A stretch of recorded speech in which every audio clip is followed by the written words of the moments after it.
Hi everyone, ఈరోజు అయితే మరొక డిష్తో మేము ముందుకు వచ్చేసాం. ముందుగా స్టవ్ ఆన్ చేసుకొని దానిపైన ప్యాన్ పెట్టుకొని అందులో మీకు ఎంత కావాలో అంత ఆయిల్ వేసుకొని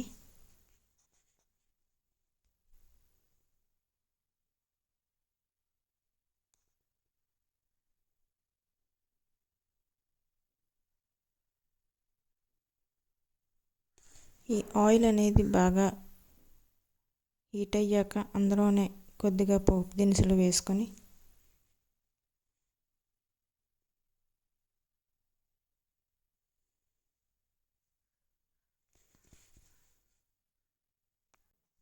ఇలా ఈ పోపు దినుసులు చిటపటమన్నాక అందులోనే ముందుగా తరిగి పెట్టుకున్న ఉల్లిపాయ అలాగే పచ్చిమిర్చి ముక్కలను యాడ్ చేసుకొని అలాగే ఒక 4-5 వెల్లుల్లి రెబ్బలు కూడా అందులోనే వేసుకొని వీటన్నింటినీ కూడా బాగా కలుపుకోవాలి.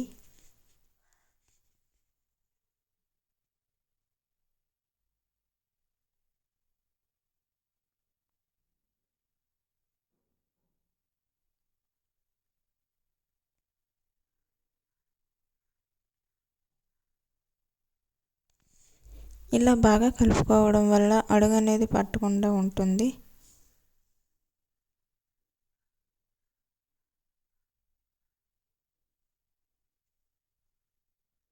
ఇలా అవి వేగేంత వరకు కూడా అలా కలుపుతూ ఉండాలి మధ్య మధ్యలో. ఇలా ఇవి బాగా వేగిన తర్వాత అందులోనే ముందుగా మనం కట్ చేసి పెట్టుకున్న ఆనపకాయ ముక్కలను ఇందులో యాడ్ చేసుకోవాలి.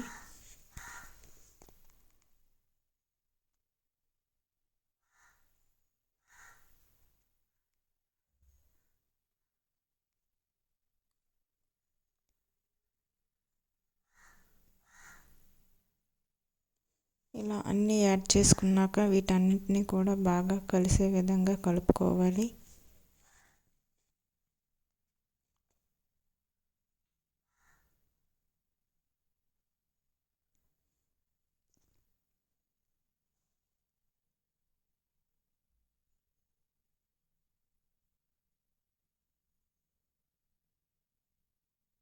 ఇలా బాగా కలుపుకున్నాక దానిపైన ఒక 5-10 నిమిషాల పాటు మూత పెట్టి బాగా మగ్గించుకోవాలి. 5-10 నిమిషాల తర్వాత తీసి చూస్తే మన ఆనపకాయ ముక్కలు అనేవి బాగా మగ్గిపోతాయి.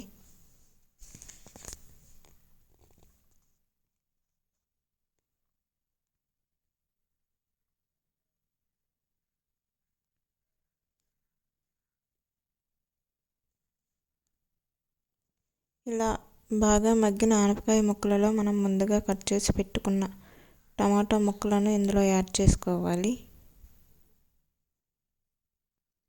ఇలా ఆనపకాయ ముక్కలు మగ్గిన తర్వాత టమాటా ముక్కలను యాడ్ చేసుకోవడం వల్ల టేస్ట్ అనేది బాగుంటుంది. ముందుగా యాడ్ చేస్తే బాగుండదు. ఇలా ఆనపకాయ ముక్కలన్నీ బాగా మగ్గిన తర్వాత మాత్రమే టమాటా ముక్కలను యాడ్ చేసుకొని వీటన్నింటినీ కూడా బాగా కలుపుకొని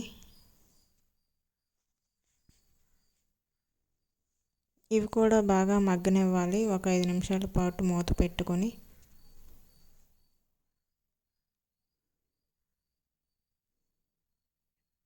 తీసి చూసుకుంటే ఇవి కూడా బాగా మగ్గిపోతాయి.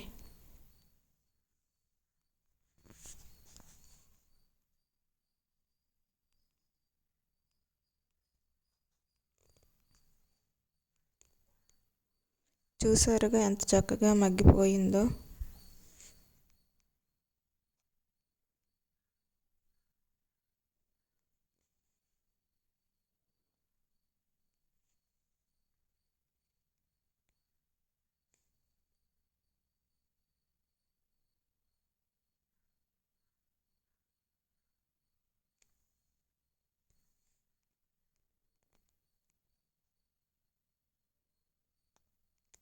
ఇలా బాగా మగ్గిన టమాటా అలాగే ఆనపకాయ ముక్కలని బాగా కలుపుకొని అందులోనే మీకు సరిపడినంత పసుపు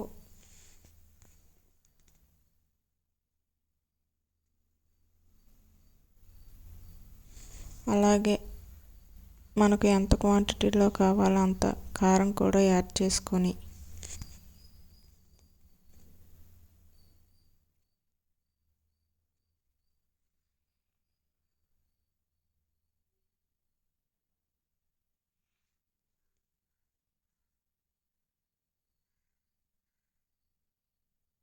వీటితో పాటు సాల్ట్ కూడా యాడ్ చేసుకొని వీటన్నింటినీ యాడ్ చేసుకొని మరలా అన్నీ బాగా కలిసే విధంగా నేను చూపించిన విధంగా బాగా కలుపుకోవాలి. ఎంత బాగా కలుపుకుంటే అంత చక్కగా ఉడికిపోతుంది మన ఆనపకాయ కర్రీ అనేది.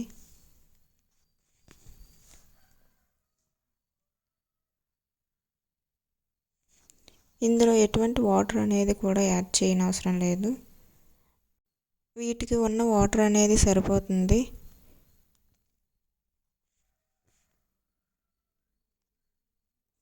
వాటర్ అనేది వేసామంటే టేస్ట్ అనేది మారిపోతుంది.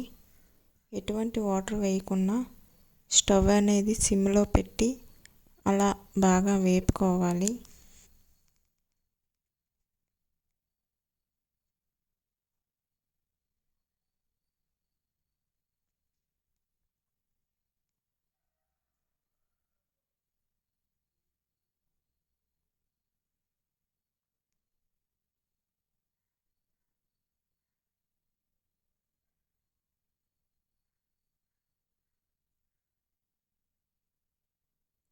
ఇలా బాగా వేపుకున్నాక మళ్ళీ ఒక 5 నిమిషాల పాటు మూత పెట్టి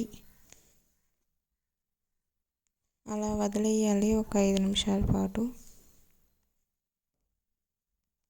అలా వదిలేసాక మళ్ళీ మూత తీసి చూసుకుంటే మన ఆనపకాయ కర్రీ అనేది రెడీ అవుతుంది. చూసారుగా ఎంత చక్కగా మగ్గిపోయిందో.